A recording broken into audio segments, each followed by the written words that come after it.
हाय। इस वीडियो में हम देखेंगे मैप और अनऑर्डर्ड मैप क्या होता है। मैप और अनऑर्डर्ड मैप जो है ये कॉम्पिटिटिव प्रोग्रामिंग में बहुत ज़्यादा काम आते हैं। और ये जो डाटा स्ट्रक्चर है मैप, इसके बारे में थोड़ा बात करते हैं कि मैप क्या होता है।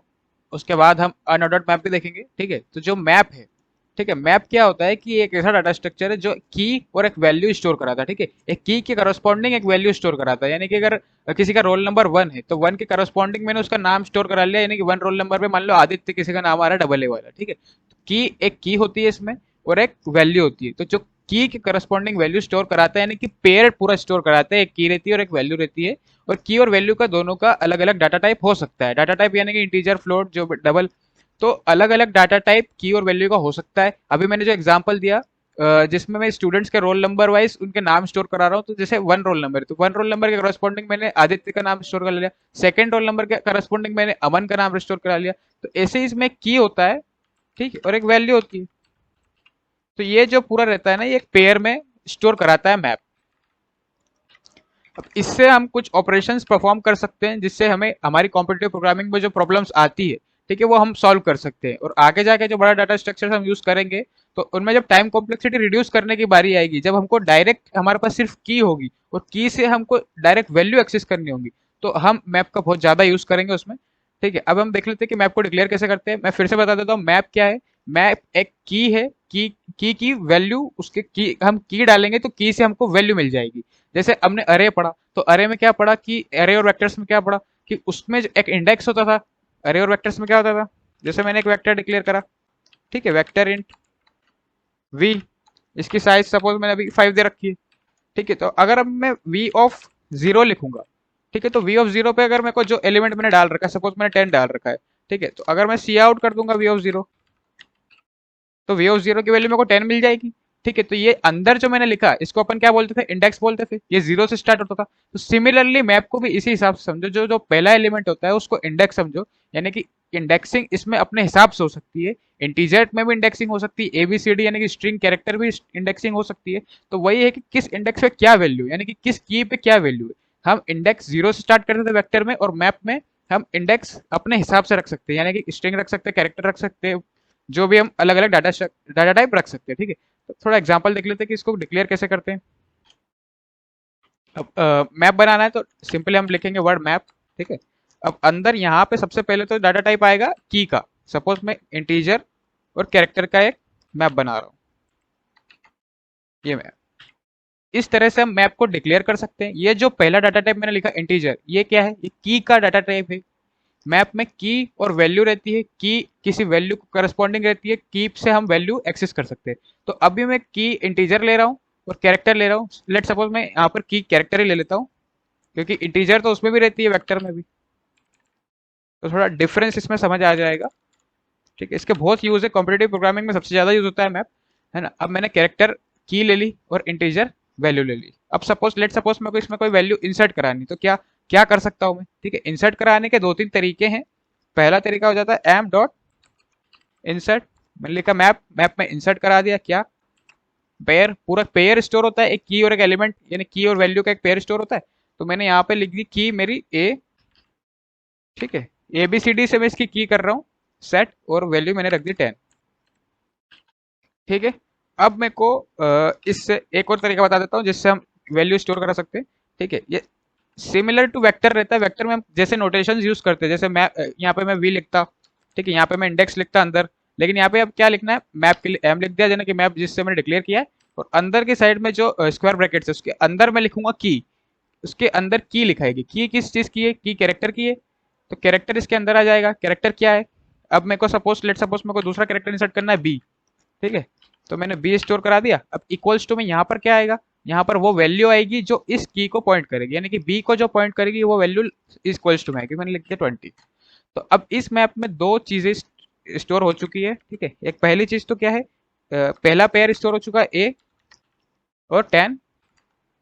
ठीक है, और दूसरा जो पेयर है वो स्टोर हो चुका है बी और 20। सॉरी, कैप स्मॉल आएगा। हाँ, ए और 10 और बी और 20। ठीक है, अब इनको मेरे को एक्सेस कराना है, यानी कि मेरे को प्रिंट करना है। मैंने क्या बोला था, इन जो की रहती है की से हम वैल्यू एक्सेस कर सकते हैं। ठीक है, तो की कैरेक्टर है, तो ये की है। अब मेरे को डायरेक्ट अगर की से कैरेक्टर चाहिए ना, कि मेरे को चाहिए कि ए पे किसका नाम है, या ए पे जो ए की है उस पे उसके कितने नंबर है, तो मैं डायरेक्ट यहाँ पे लिख सकता हूँ सी आउट एम ऑफ ए। ठीक है, इससे क्या होगा कि वैल्यू आ जाएगी। जो एम ऑफ ए है, यानी कि एम ऑफ ए पे जो वैल्यू स्टोर कराई है मैंने, जो कि ए पे ए जो की है, की पे जो मैंने वैल्यू स्टोर कराई है 10, वो यहाँ पे आके डिस्प्ले हो गई। ठीक है, तो मैप का सिंपल मीनिंग है, ये बहुत आसान है मैप, बिल्कुल आसान है। ठीक है, तो जो पहले वैल्यू, पहला जो एलिमेंट होता है इसका की होता है, सेकंड वैल्यू इसकी वैल्यू होती है, की के करस्पॉन्डिंग वैल्यू रहती है, उसको हम एक्सेस करा सकते हैं। अब इसके जो बैकएंड की कोडिंग रहती है, इसके बैकएंड की कोडिंग रहती है रेड ब्लैक ट्री से। ठीक है, अभी रेड ब्लैक ट्री में इतने जाने की जरूरत नहीं है। तो अभी सिर्फ ये समझ लो कि इसके जो बैकएंड की कोडिंग रहती है वो रेड ब्लैक ट्री से रहती है। तो रेड ब्लैक ट्री से जो कोडिंग रहती है उसमें क्या होता है कि जैसे मैंने इंसर्ट कराया ए और 10, तो इस इंसर्शन की टाइम कॉम्प्लेक्सिटी हो जाती है ऑर्डर ऑफ लॉग एन। ठीक है, ऑर्डर ऑफ लॉग एन हो जाती है। ठीक है, अब किसी भी चीज को एक्सेस करना है, ये मैंने यहाँ पे क्या करा, किसी भी चीज को एक्सेस कर रहा हूँ, ये यहाँ पे एक्सेस कर रहा हूँ, इसकी भी time complexity order of log n हो जाती है। ठीक है, पूरा मैप को अगर मेरे को प्रिंट करना है तो उसके लिए मैं फॉर लूप लगा देता हूँ ताकि पूरा मैप प्रिंट हो जाए। ठीक है, फॉर ऑटो। ठीक है, ये जो ऑटो आई टी लिखा है इससे इटरेटर रिटर्न होता है। मैप की हर पोजीशन पे ये इटरेटर जाएगा। इस तरीके से किसी भी चीज को प्रिंट करा सकते हैं। यहाँ पे मैं एम्परसेंड का साइन लगा रहा हूँ, इससे क्या होगा कि कॉपी क्रिएट नहीं होगी। और यहाँ पे मैंने लिख दिया C out I T, I T dot first. मेरे को की चाहिए तो मैं क्या लिखूंगा, आई टी डॉट फर्स्ट। ठीक है, और मेरे को इसके बाद की वैल्यू चाहिए तो मैं लिख दूंगा आई टी डॉट सेकेंड।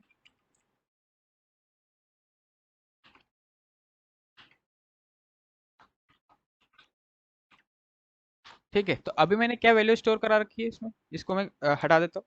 इसमें मैंने एक ए डाल रखा है, ए के करस्पॉन्डिंग 10 है और बी के करस्पॉन्डिंग 20 है। लेट सपोज मैं इस लाइन को ऊपर कर दूं।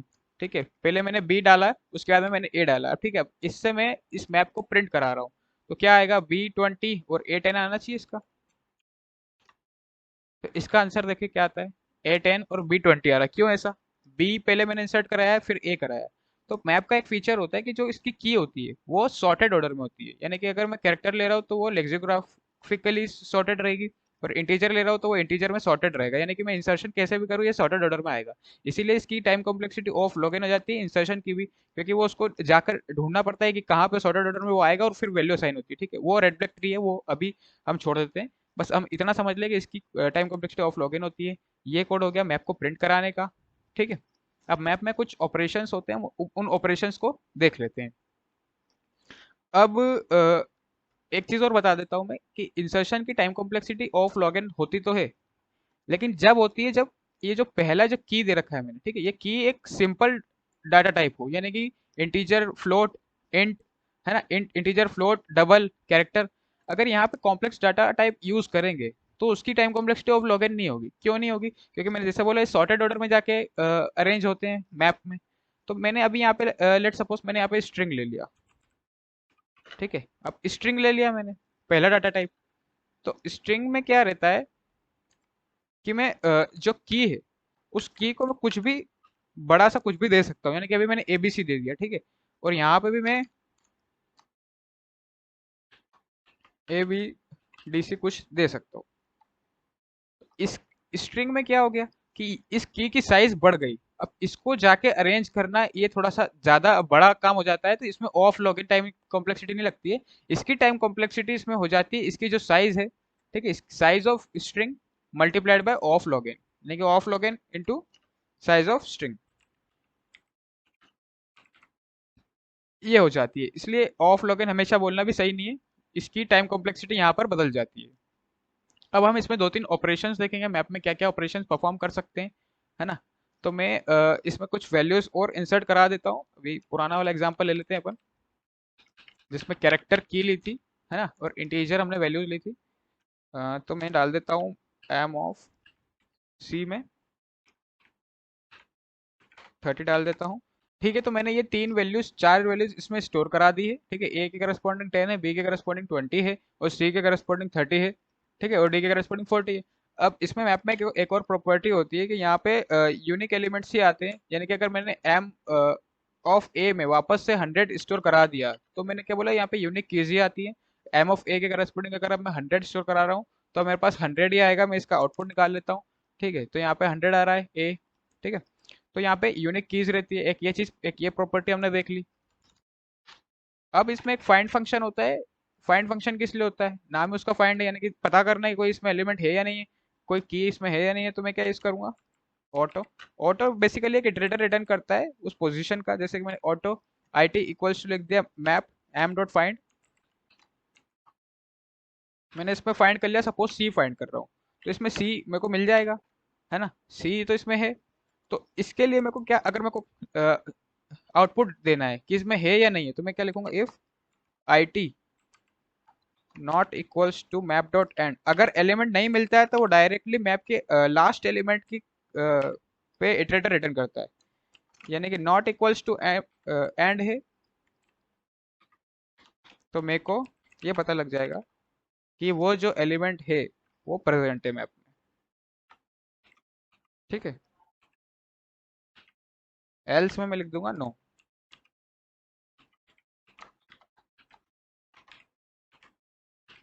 तो इसका क्या मतलब हुआ इस स्टेटमेंट का, I T not equals to M dot end. इसका सीधा सा मतलब है कि अगर मैं I T auto I T, यानी कि मैं इटरेटिवली उसको ढूंढ रहा हूँ सी को, तो जब मैं मेरे मैप में यहाँ पे आउटपुट में देखें, मैं मेरे मैप में सी ढूंढूंगा तो मेरे को सी मिल जाएगा। तो अगर मेरे को सी मिल जाएगा ना, तो ये एम डॉट एंड पे पॉइंट नहीं करेगा इटरेटिव। अगर मेरे को सी नहीं मिलता तो मेरे को ये इटरेटिव जो है ना, ये एम डॉट एंड यानी कि जो लास्ट एलिमेंट के का जो अगला एड्रेस है उस पर मेरे को ये पॉइंट करता।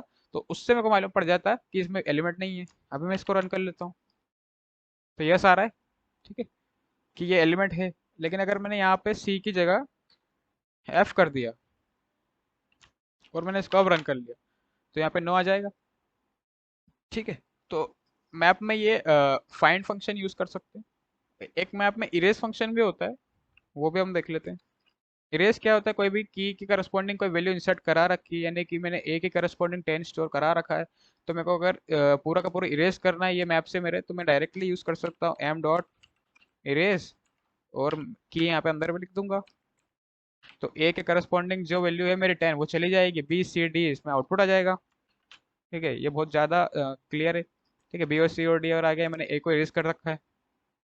तो एक ये चीज़ हो गई, इरेज फंक्शन पढ़ लिया, फाइंड फंक्शन हो गया। ठीक है, इनकी कॉम्प्लेक्सिटी ऑर्डर ऑफ लॉग होती है, इरेज की भी लॉग होती है और फाइंड फंक्शन की भी ऑर्डर ऑफ लॉग होती है। मैप जो होता है ना, ये सॉर्टेड ऑर्डर में करता है, मैंने बता दिया है। और इसमें क्या होता है, इसकी back side implementation red black tree से चलती है, ये भी मैंने बता दिया, क्लियर कर दिया है।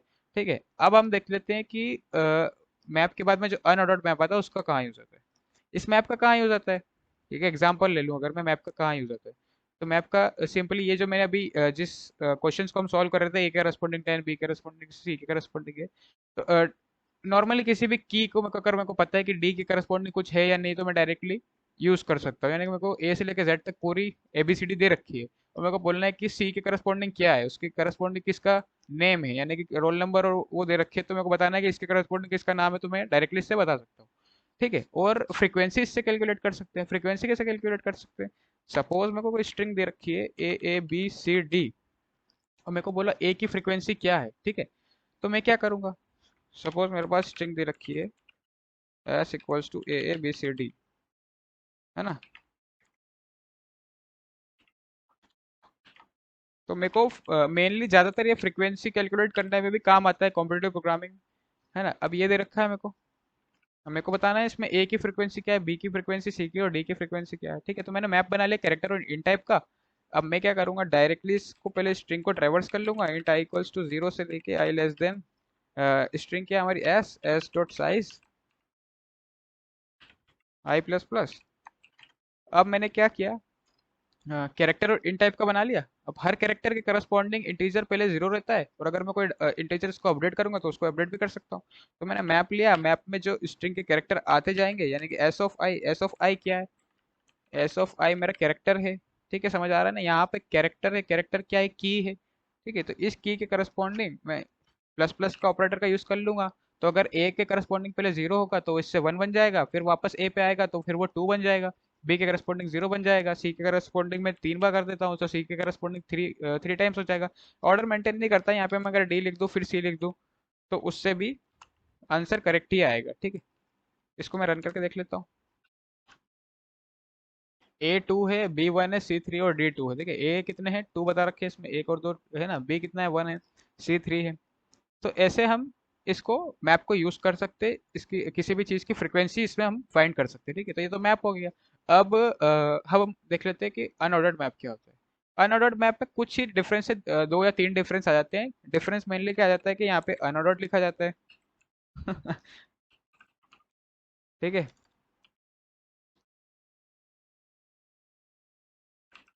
अनऑर्डर्ड मैप आ जाता है। और अनऑर्डर्ड मैप जो होता है, इसमें और मैप में डिफरेंस ये है।